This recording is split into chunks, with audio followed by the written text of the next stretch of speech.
សួស្តីកូនទាំងអស់គ្នាចឹងនៅផ្ទះកុំភ្លេចចូលរៀននៅក្នុងកម្មវិធីថ្នាលបឋម PLP ផងចឹងយើងនៅថ្នាក់ណាយើងចូលរៀននៅថ្នាក់ហ្នឹងទៅចុះលោកគ្រូចូលរៀនថ្នាក់ទី1គណិតវិទ្យាលោកគ្រូចង់រៀនមេរៀនមេរៀនការប្រៀបធៀបចំនួនណាអូខេអញ្ចឹងយើងអានសំណួរហើយយើងចុចជ្រើសរើសចុចបន្ទាប់ទៅអូខេហ្នឹងសញ្ញាតូចជាងធំជាងអូខេសញ្ញាស្មើ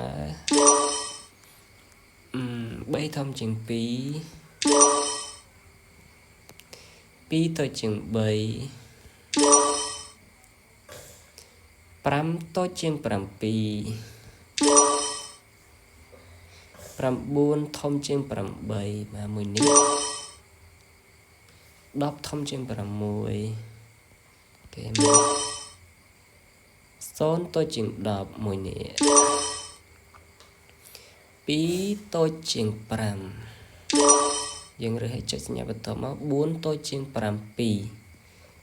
តូចជាង7 5ស្មើនឹង5 9តូចជាង10 3ស្មើនឹង3អូខេសញ្ញាហ្នឹងគឺសញ្ញាតូចជាងសញ្ញាហ្នឹងគឺសញ្ញាធំជាងស្មើអូខេអញ្ចឹងនេះគ្រូមានបានបន្ទុកចំនួន17ក្នុងចំណោម17សំណួរលោកគ្រូធ្វើត្រឹមត្រូវទាំងអស់